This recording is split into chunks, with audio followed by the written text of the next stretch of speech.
Здравствуйте, мои дорогие! Во-первых, я благодарна Господу за поддержку всем святым и ангелам, и ангелу-хранителю, и всем моим святым, и молитвы отца Андреаса, и моей вот этой девочки знакомой Ирины, и всем, если кто-то помолился, чтобы Господь меня укрепил. Это насчет сегодняшнего звонка. Вы представляете, я уже раза 3 переслушала аудио, этот разговор с моим бывшим мужем. Вы только представьте, сейчас 2023 год. Мы поженились в 94 году, расписались, причем я не меняла свою. В 94-м, а сейчас 2023.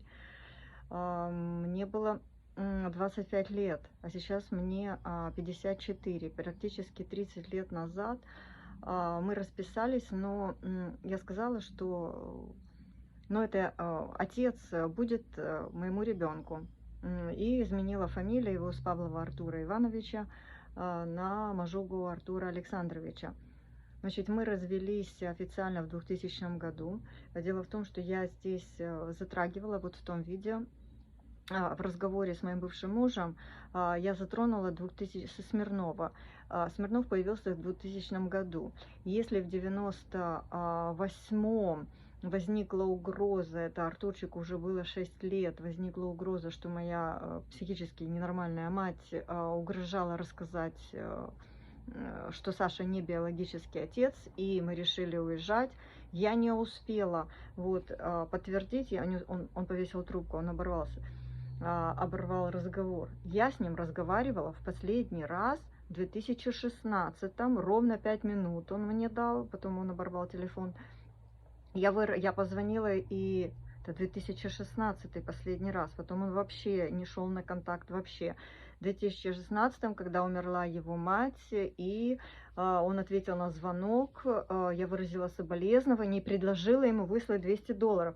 Это уже после того, как я узнала, что он развратник и развратил у меня сына в 6 лет с этими порнокассетами. И сегодня впервые я получила это доказательство, что он подтвердил в аудио, что за те кассеты, откуда те кассеты, что он видеотеку, я там не говорила видеотеку, что они были у нас дома, в его доме, не у меня в доме, а у него в доме.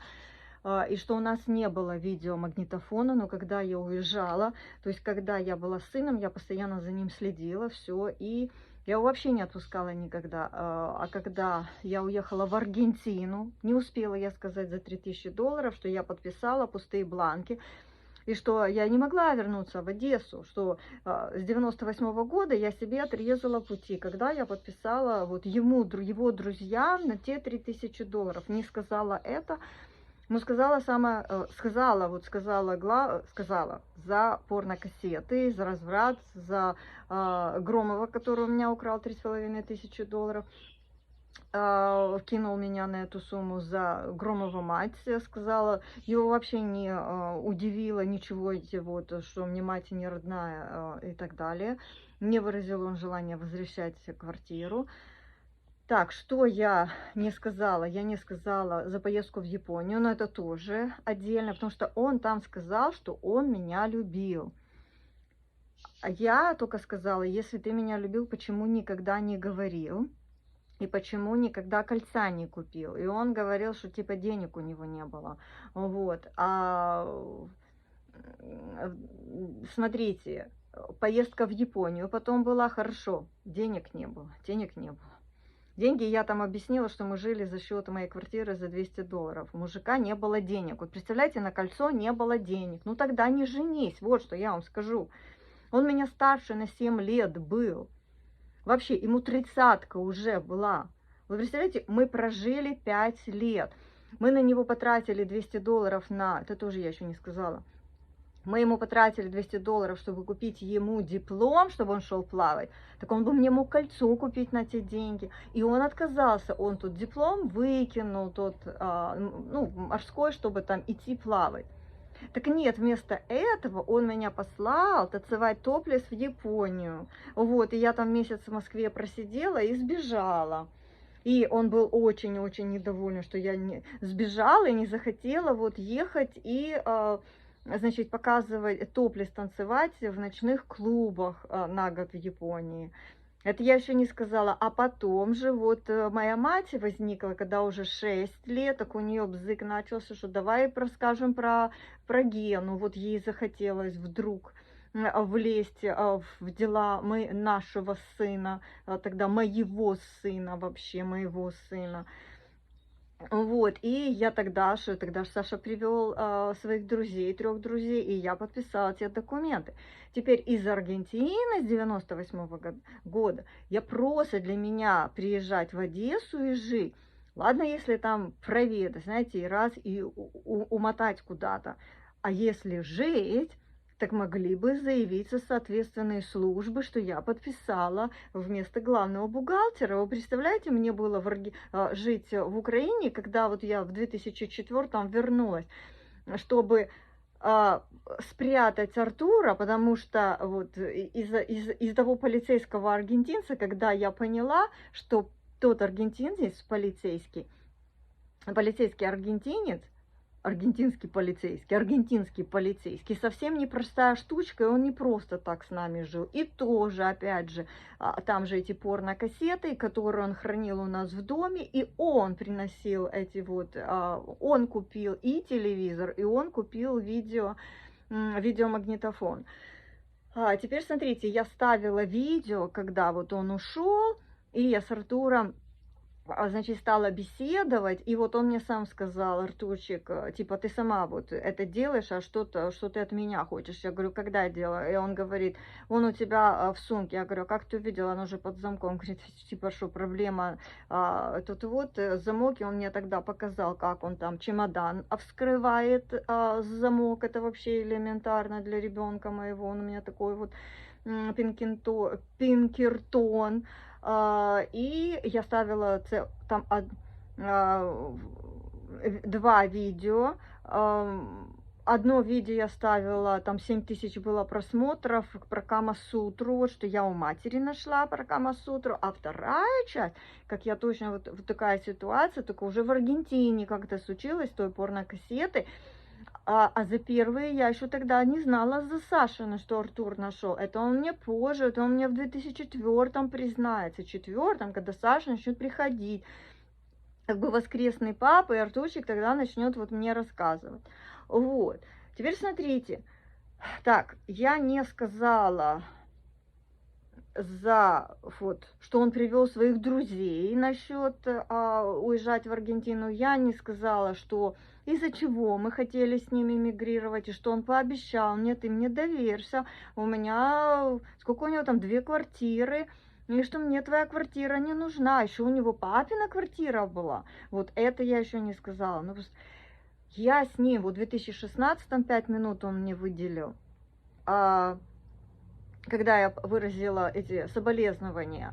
А в 2005 перед этим, когда я его нашла и сказала, что у Артура операция, чтобы он пришел хотя бы проведать, и он ни разу не пришел в больницу. Это раз вот тоже было в 2005. Я просто, представляете, вот, и вот он позвонил, вот как будто бы мы никогда не расставались. Вот представляете, вот это вот он мне вот: дай $1000 и за какие-то эти вот психиатрические обследования. Теперь, если уж я подумала, если уж я там с психически больными людьми всю жизнь прожила, у него же тоже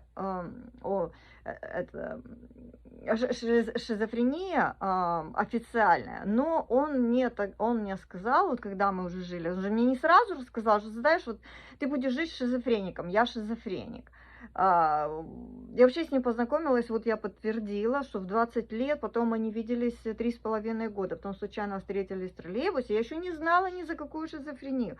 Когда мы начали жить и первый год прожили, я вообще этого, насколько я помню, этого не помню. Я ему сразу, еще за справку, я не сказала, которую я попросила ему вот принести из вен-диспансера,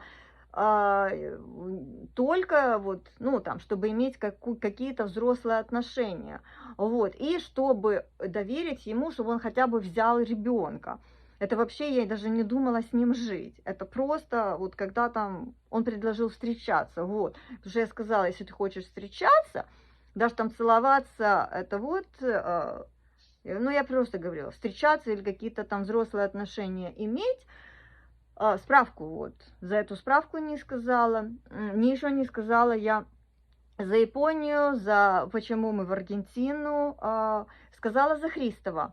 И сказала за Сергеева, но не сказала еще, не успела за Куницкого, не сказала, что приставал его лучший друг Марченко, и я никогда, это было противно, не успела сказать. Сказала, что я с Громовой никогда никаких отношений интимных не имела, вообще не это вот сказала. Еще сказала, что он нас объявил, что мы типа наркотой якобы с Сашкой Мажугой занимались. Так, теперь то, что он разговаривал со мной 14 минут, это вообще прогресс. И это не моя заслуга. Это Господа заслуга, ангелов-хранителей и святых. Сегодня дети мои уехали с мужем, уехали на салют, и я не поехала. Там начинается в 5 часов, там вся семья, вот собирается там огромный праздник. Я сказала, мне сейчас вообще не до салюта. Я себя заставила покушать. Вот, за собакой смотрю, потому что она там тоже салютов боится. Вот, бесплатная сиделка собаки, но не в этом дело.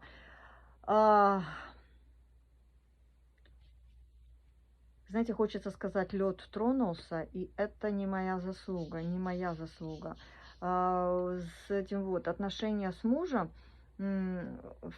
Сегодня Даниил говорит, типа, ну, это тоже я потом хочу целое видео поставить за святых и за Иисуса Христа. И сегодня Даниилу я говорила, слушай, получается, если меня отец моих 2 детей несовершеннолетних посылает в ад прямо перед ними, а он говорит, что он христианин, и что вот Библия говорит, что ад, он реальный. И если он посылает прямо перед детьми, человек 67 лет, посылает свою мать своих 2 детей в ад, несовершеннолетних, потому что моим детям, они у меня не взрослые, младшие, им 13 и 12. У меня девочка только в пубертат, и мальчик тоже, они только в пубертат начинают входить. Это сложнейший возраст, сложнейший возраст. Я говорю, если он меня послал в ад, ну это значит, что он послал половину тебя тоже в ад. И то же самое послал половину Дженнифер в ад. Это я не знаю, что надо в голове иметь. И еще я говорю, вчера он сидел и смотрел, он сидел на диване и смотрел телевизор. Я к нему подходила, а он мне говорит, пошла в ад, пошла вот, заткнись, и пошла в ад. И я говорю, хорошо, Даниил, давай я вот первая сразу подумала, а как бы я себя повела, если бы вот мой муж бы так вот себя бы вел. Например, раздражало бы ли меня там то, что он мне там что-то говорит. Во-первых, на меня сейчас смотрят, ну, тогда смотрели 2 детей. Да меня вообще бы и не раздражало, и чтобы сказать, пошел в ад. Я вообще не представляю. Это у меня так мать вела себя. Вот так мать себя вела. Я это как со стороны, вот вчера, как будто побывала, вот только вместо матери, вы знаете, вот, как будто моя мать вселилась в этого. В мужа моего, вот такое говорить, это вообще, во-первых, я его перед этим, я же не то, что стала ему отчитывать, вот, за детей, за Дженнифер, которую он забыл, это я ему еще утром сказала, а это уже вечером было, когда я говорила, что да, твои предки, у него ДНК, западная, у него 96% западная Европа. Ну что он живет, у него паспорт американский, Западная Европа. Я сидела с компьютером и стала говорить Даниилу, что Потому что муж начал хамить, там, смотря свой телевизор, и я стала говорить, что Даниил, не обращай внимания, ты из папы лезет все 96% его западные европейские, а у меня восточная Европа, поэтому мы вообще не пересекали Австрию. Мои предки вообще не переходили ту границу, потому что там костры пылали. И говорю, в Амстердаме, в самом центре, я говорю, Даниил, вот ты только был в Голландии. Так вот, в Амстердаме, в самом центре была и есть, находится башня, в которой есть весы. Это весовая башня, которую еще использовали, чтобы взвешивать женщин. Все, кто был меньше 50 килограмм, их сжигали. Я говорю, у меня вес 50 килограмм. 50 килограмм. Но когда я знакомилась, вот когда я влюблялась, у меня сразу падал вес. Вот так вот. И такого не было, что, знаете, вот там вес прибавлялся сразу. Вот я говорю, меня бы сожгли. Вот сейчас, почему я поставила за этот суп? Потому что когда тебя муж, которым ты 15 лет прожила, отправляет в ад, говорит, что ты ведьма, еще и при детях. Он и раньше это себе позволял, но только без детей. Детей не было. А сейчас были свидетели, были дети. И я реально перепугалась. И потом мне я Дженнифер говорила, там, потому что она меня спрашивает, ты там боялась? Я говорю, да, я виду не подавала. И со Смирновым я боялась, но виду не подавала. Я говорю, хватит мне бояться. Маму я боялась, деда я боялась, я бабушки боялась, я всех боялась. Я всех боялась, я отца боялась, я всех боялась. Я того педофила боялась, я всех боялась.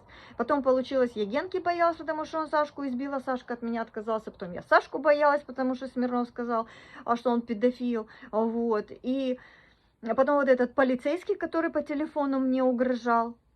Слушайте, а там в Аргентине, и это же был 2004 год, и если слежка идет, вот всех телефонов прослушивается, а телефон этот, как бы я могла доказать, что он меня, ну вот мне угрожал, что, ты что, забыла, что у тебя единственный сын? Вот, да, вот тот, который говорил, что так любит. Он меня любит, а с теми спит. Я же не знала за тех, которых спит. Это сейчас я только узнала от Рамазан. Так к чему я говорю? Здесь Мажуга сказал в этом видео, что он меня любит. И я там сказала, а что ты мне никогда не говорил? А чего ты мне кольца не купил? Я не добавила. А чего ты меня тогда в Японию отправил? Чего ты тогда не поехал? Если ты меня любил, и у тебя не было денег на кольцо, и мы тебе купили за $200 диплом, это я не сказала. Ну это вот, и сделали паспорт моряка. Почему ты не пошел? Почему ты не пошел плавать? Почему ты отказался в последнюю минуту? Еще, почему ты меня послал в Японию? Значит, ты меня так любил, что послал в Японию топлес танцевать? Ты меня так любил, что послал в Аргентину первой? И я не сказала, я не успела сказать за звонок из Аргентины, когда у меня еще были деньги на билет назад. Потому что там надо было подавать на ДНИ, а я увидела, какая... Я еще даже с учительницей не училась, это было буквально на 3-й день, как я прилетела. Я ему позвонила, я рассказывала, как там вот этот парень с этой нашей гостиницы меня повел по каким-то этим вот... Ну, в общем, какие-то там левые эти звонки, где можно было поговорить, потому что официально в локутории со звонка $3.50 стоила минута. И он мне где-то там то ли по 25 копеек, то ли по 50 копеек повел. В общем, там так страшно было, какая-то вижа, в общем, так страшно было.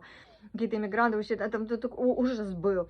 Но ну, с гостиницы парень говорил, говорит, не бойся, типа, не обращай на них внимания. Вот, и здесь все приходят, звонят, и я все время звоню. Вот, и я тогда позвонила, и вот если с 2004 вот Аргентины, ведь есть же гостиница, вот та Венеция, что и телефон же остался, и та Эльба там еще живет, которая потом меня выкинула с ребенком на улицу. Вот, как только полицейский она сбросила, она сразу нас выкинула на улицу. Сказала, у тебя крыши нет, до свидания, забирайся. Вот этот бы звонок поднять с 2004 года, когда он мне угрожал. Еще, когда я Сашке звонила на его домашний телефон, и это был... Значит, 98 год, декабрь у меня, если я улетела буквально 3 или 4 декабря, значит, это должно быть где-то 6-7 декабря. Вы знаете, если бы я улетела тогда, если бы я не спрашивала разрешения, взяла бы, улетела. Но я же тоже боялась. Я боялась, что меня в тюрьму посадят, потому что не Саша же подписывал документы. Вот я об этом. Если ты меня любил, зачем привел своих друзей, двух, это я еще не успела сказать, зачем двух друзей привел, Пашу и Андрея, и сказал, подпиши, они дадут $3000. $1000 я ему с Артуром оставила, потому что там как раз жили ребята, да, вот какая-то, или ребята жили, в общем, там на полгода квартира была занята, то есть мы эти деньги как-то использовали, я не помню на что, то есть я ему эту 1000 отдала, чтобы Артур, потому что в июне или в июле там заканчивался контракт, и Саша находил новых людей, вот, то есть он использовал по $200 себе на месяц в 2000-м, это был 99-й год.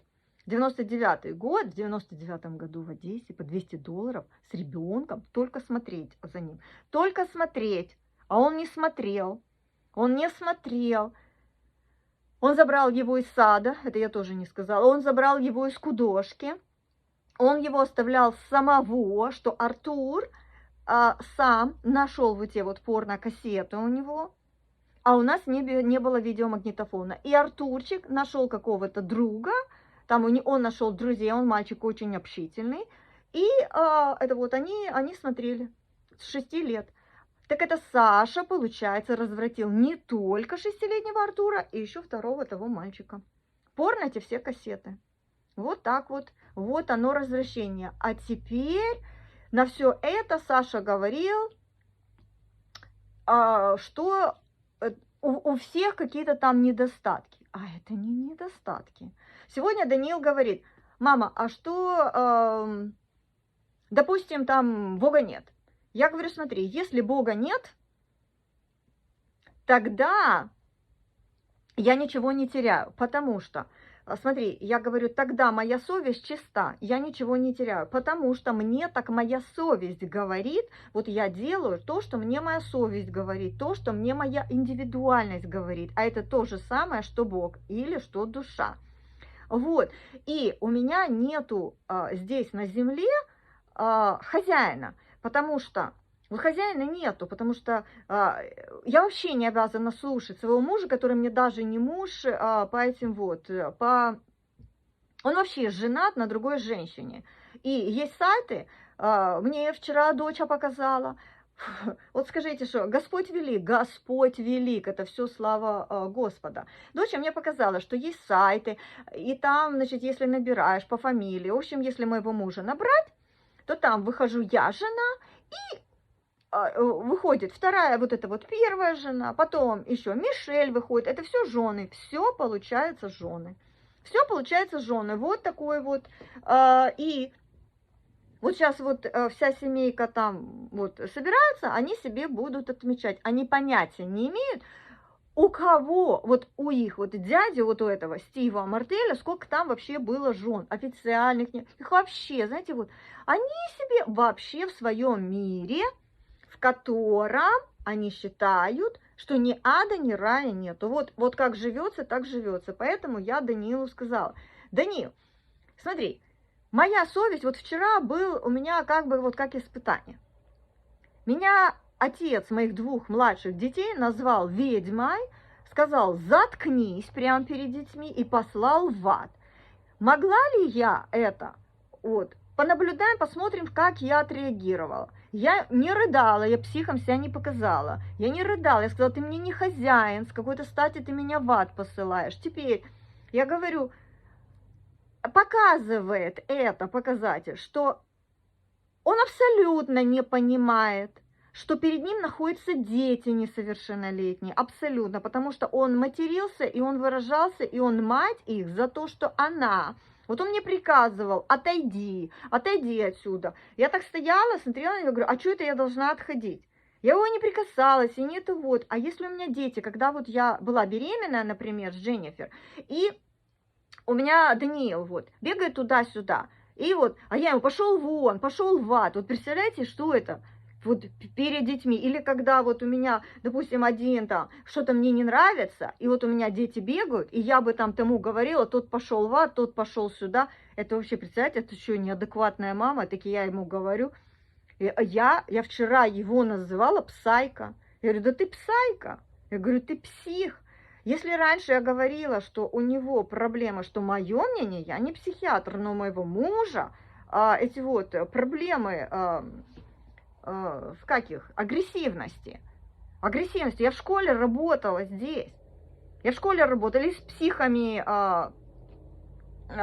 ну, всю жизнь прожила. И вот этот человек, с которым вот я сегодня говорила, мой бывший муж, мы в разводе с 2000 года. В 2004, когда я вернулась и сказала, верни мне квартиру, он сказал, что я псих, что я безответственная, что я иду у всех на поводу, что я у Смирнова попала на поводу. Я поэтому ему сегодня и сказала за Смирнова, который вот сказал мне, что Саша педофил. Вот, и вот как его реакция была. И я сказала за кассеты, за порно. А это, ну, он подтвердил, что да, кассеты были. Ну, вот этими словами он просто подтвердил. А это развращение малолетнего. И что элементарно, это не только развращение Артура, а еще и развращение второго мальчика 6-летнего. Вот. И он сегодня что-то договорил за какие-то эти обследования психиатрические, какие-то вот, что с него там требуют. Дело в том, что он, это Господь просто, вот Господь работал, что Господь и святые, я же только в среду. Вот сегодня у нас понедельник, сегодня понедельник, Господь создал армию ангелов, которые разделились на падших, и вот которые остались, 2/3 остались с Господа, и которые служат Господу верой и правдой. А ад, он для ангелов падших. Даниил говорит, что ада нету. Я говорю, смотри, Даниил, если ада нету, вот он сегодня, Даниил, у меня 13-летний, говорил, мама, я не верю, что ад есть. Я говорю, ну, во-первых, тебя еще твой мозг до 28 лет формируется. Во-вторых, ты имеешь право так думать. В-третьих, если ада нет, я ничего не теряю, потому что я жила по совести. Меня совесть не грызет. Стива совесть, вот моего мужа совесть не грызет, что он мать своих несовершеннолетних детей послал в ад. Послал в ад. И это вот он меня посылает 15 лет. Ведьмой называет, 15 лет посылает, и вообще непонятно, что это вот говорит, а он даже не разобрался со своими 3 предыдущими женами, с 3 предыдущими. Он не имел права на мне жениться, и денег у него не было, он их одолжил, и вот эти вот все долги.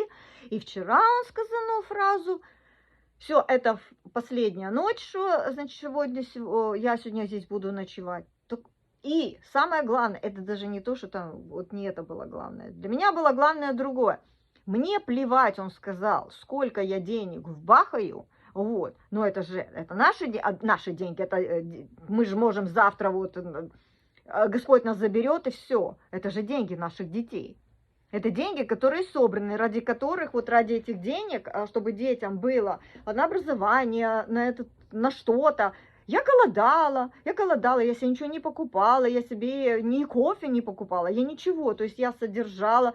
Мать, которая мне не мать, брат, который мне не брат, царство ему небесное, Громову эти $3500 я потеряла, летала непонятно зачем, вообще тащила всю семью в Одессу. Вообще меня кинули все. Все, вот кого я знала, они меня все кинули. Сашка, мой бывший муж, с которым я не общалась вообще, ну, он не шел на контакт. Видите, видите, что я готова на контакт всегда и всегда была готова.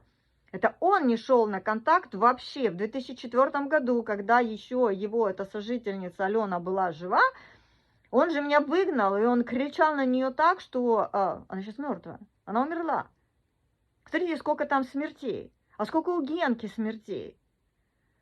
Они ничего не понимают. И вот в среду прошлую я сказала, Господи, вот я им эти обещания как бы возвращаю. Ты теперь с ними работай. Раз он мне позвонил, просит денег.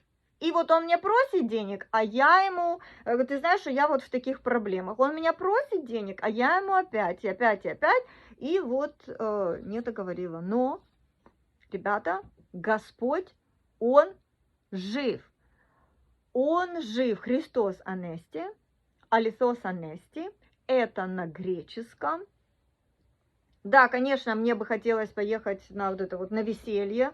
Но, ребята, извините, вот так оно и было. Раньше вот я плакала. Это как со стороны выглядит вообще, если я вот поеду? Мне что веселиться? Мне что веселиться?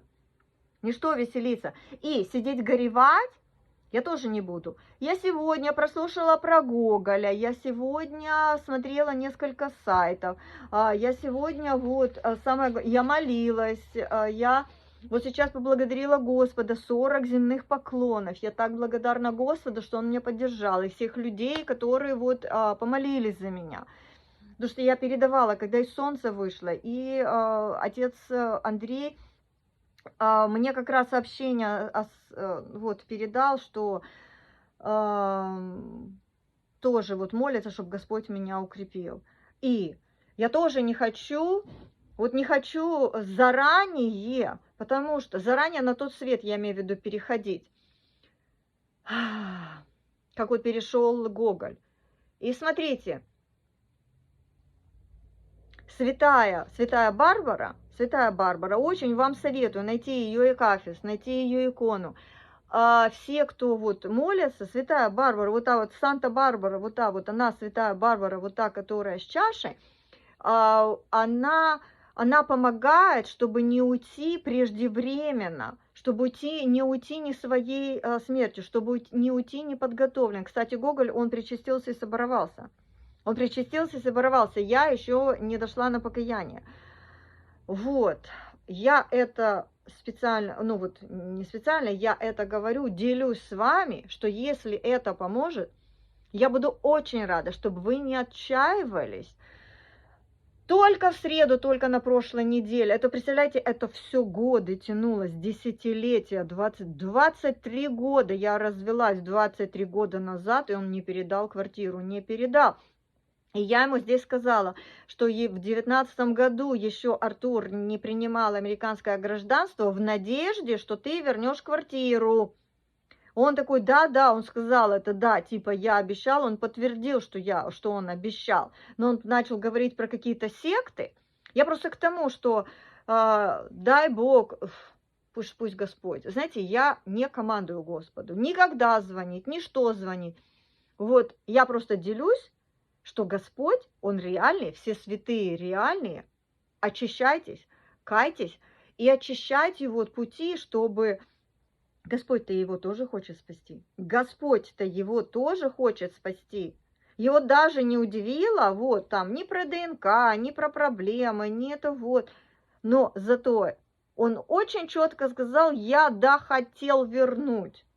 Да, я хотел вернуть. Что это звучит? Что это значит? Значит, у него там $1000 долга про какое-то обследование, а то, что у Артура висит вот на квартире, вот это все, вот эти вот долги по газу, свету и так далее, это его не тронуло.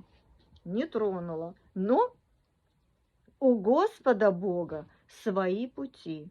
Он, видите, он все судится и считает, что вот он все выиграет, и вот. Ну, посмотрим. Посмотрим. Ну, он подтвердил, что мы познакомились 20, до 23 с половиной со мной мы не встречали, что он отказался от меня. Познакомились что Гена меня представил, приходил за непотребными этими кассетами. Это он меня, мужик меня был на 9 лет старше. Это он меня так вводил во взрослую жизнь. Мне 19 лет, мы познакомились 19 лет, потому что к Сашке он привел, мне уже где-то 20 было, потому что мы ходили вначале в Вишневом, там показывали эротические вот эти вот, типа ягодка созрела, 12,5 недель, вот это все он мне показал, вот это вот в кафе Вишневом. Потом он водил меня, значит, брал кассеты у своего брата, которого называл Юрика младшего, и кассеты брал непотребные кассеты. Женщина, она была акушерка в 5-м роддоме. Прям, значит, в доме у нее, вот он мне вот приводил, ну, у нее, она замужем-то была, там, кажется, ребенок маленький был, вообще какой-то дурдом, вот он меня просто приводил, он же мне не спрашивал, он меня просто водил, вот это он такой вот досуг мне устраивал. и вот так вот меня использовал, потому что, ну, исправил. Исправил. И что он? В театр мы не ходили. Мы не были ни одного раза, он меня ни одного раза не повел ни в театр, и в нормальный кинотеатр тоже ни разу не повел. Ни разу. Ни Саша, ни Гена. Вот так вот проводили время. Много гуляли из этих, из таких, из положительных. Так, на пока прощаюсь.